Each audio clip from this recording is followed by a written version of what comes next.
નમસ્કાર મિત્રો, દ્વિતીય સત્રાંત પરીક્ષા 2024 આજના વિડીયોમાં આપણે ધોરણ 7નું સંસ્કૃત વિષયનું પેપર સોલ્યુશન જોઈશું. તો મિત્રો, તમે જો મારી ચેનલ ઉપર પહેલીવાર આવ્યા હોય તો મારી ચેનલ સબસ્ક્રાઈબ કરી બાજુમાં આવેલું બેલ આઇકન પ્રેસ કરી લેજો, જેથી આવનારા બીજા નવા વિડીયોની નોટિફિકેશન ઝડપથી તમને મળતી રહે. તો ચાલો મિત્રો, આજે આપણે ધોરણ 7નું સંસ્કૃત વિષયનું પેપર સોલ્યુશન જોઈએ. પ્રશ્ન 1, નીચે આપેલા વાક્યોનું અનુલેખન કરો. આપણને જે 5 વાક્યો આપેલા છે તે આપણે જોઈ અને માત્ર લખવાના છે. ત્યારબાદ બીજો પ્રશ્ન, ચિત્ર ઓળખી અને આપણે સંસ્કૃતમાં નામ લખવાનું છે. તો પહેલું ચિત્ર છે એમાં આવશે દૂરભાષઃ, બીજામાં આવશે શીતકમ, ત્રીજામાં આવશે સંગણકમ, ચોથામાં આવશે વિમાનમ અને પાંચમામાં આવશે બ્રહ્મણ ભાષઃ. ત્યારબાદ પ્રશ્ન 3 ગુજરાતી શબ્દનું સંસ્કૃત કરવાનું છે. તો પહેલાનો જવાબ આવશે બકહ, બીજામાં આવશે ઉષ્ટ્રહ, ત્રીજામાં આવશે વક્રહ, ચોથામાં આવશે હસ્તી, પાંચમામાં આવશે અટતી, છઠ્ઠામાં આવશે ગ્રીવા, સાતમામાં આવશે પુચ્છમ, આઠમામાં આવશે યોજકઃ, નવમામાં આવશે નૃપઃ અને 10મામાં આવશે મરુભૂમિઃ. ત્યારબાદ આગળ જોઈએ પ્રશ્ન 3બ, ગુજરાતી વાક્યનું સંસ્કૃત કરવાનું છે.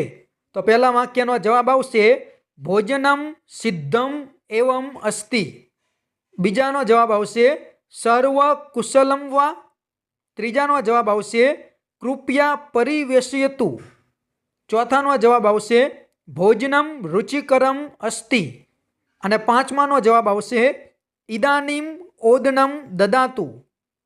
ત્યારબાદ આગળ જોઈએ પ્રશ્ન 4 આપણને જે કોષ્ટક આપેલું છે એ કોષ્ટક જોઈ અને પ્રશ્નના જવાબ આપવાના છે. તો પહેલા પ્રશ્નનો જવાબ આવશે એષઃ મધુરમ ફલસ્ય આપણસ્ય વિજ્ઞાપનમ અસ્તિ, બીજા પ્રશ્નનો જવાબ આવશે દ્વિનારિકેલસ્ય 40 રૂપ્તકાણી અસ્તિ, ત્રીજા પ્રશ્નનો જવાબ મધુરમ આપણમ રાજકોટ નગરે અસ્તિ, ચોથા પ્રશ્નનો જવાબ અહમ આમ્રફલમ ખાદિતુમ ઈચ્છામિ અને પાંચમા પ્રશ્નનો જવાબ આવશે એષઃ કોષ્ટકઃ ફલસ્ય મૂલ્યમ દર્શ્યતિ.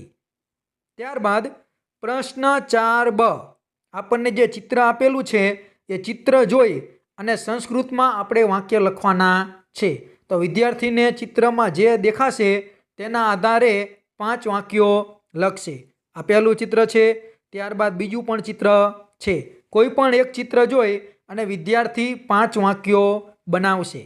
ત્યાર પછી પ્રશ્ન 5 એમાં પહેલાનો જવાબ આવશે મહેશસ્ય, બીજાનો જવાબ આવશે દેવસ્ય, ત્રીજાનો જવાબ આવશે વૃક્ષસ્ય, ચોથાનો જવાબ આવશે ગ્રંથસ્ય અને પાંચમાનો જવાબ આવશે કુક્કુરસ્ય.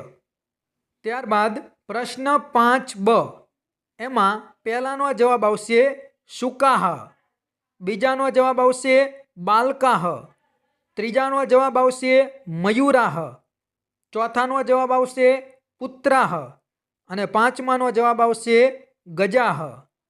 ત્યારબાદ પ્રશ્ન 5ક ખાલી જગ્યા પૂરવાની છે.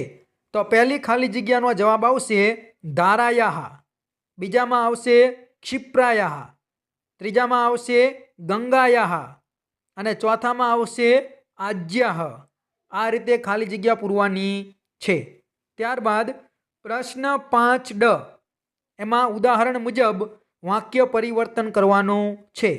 તો પહેલાનો જવાબ આવશે શિક્ષક અસ્તિ કિંતુ આચાર્ય નાસ્તિ, બીજાનો જવાબ ગાયિકા અસ્તિ કિંતુ નર્તકી નાસ્તિ, ત્રીજાનો જવાબ બાલક અસ્તિ કિંતુ યુવક નાસ્તિ, ચોથાનો જવાબ આવશે પંચભર્તી અસ્તિ કિંતુ પાંચાલી નાસ્તિ.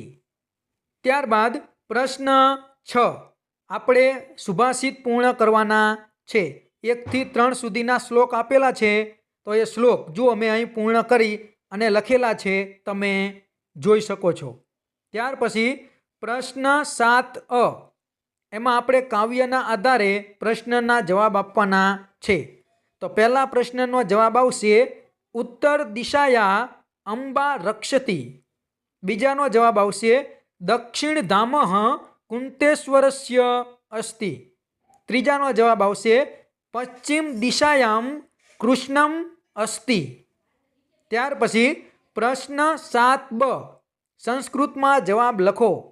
તો પહેલા પ્રશ્નનો જવાબ આવશે શ્રદ્ધાવાન જ્ઞાનમ લભતે. બીજા પ્રશ્નનો જવાબ આવશે ક્રિયામ વિના જ્ઞાનમ ભારહ. અને ત્રીજા પ્રશ્નનો જવાબ આવશે બુદ્ધિ યસ્ય બલમ તસ્ય. તો મિત્રો આ હતું આજનું ધોરણ 7નું સંસ્કૃત વિષયનું પેપર સોલ્યુશન. તો મિત્રો જો આ વિડીયો તમને પસંદ આવ્યો હોય તો કમસે કમ આ વિડીયો લાઈક જરૂરથી કરજો, તમારા બીજા મિત્રોને શેર કરજો. અને તમે જો મારી ચેનલ ઉપર પહેલીવાર આવ્યા હોય તો મારી ચેનલ સબસ્ક્રાઈબ કરી બાજુમાં આવેલું બેલ આઇકન પ્રેસ કરી લેજો, જેથી આવનારા બીજા નવા વિડીયો ઝડપથી તમારા સુધી પહોંચી શકે. Thank you.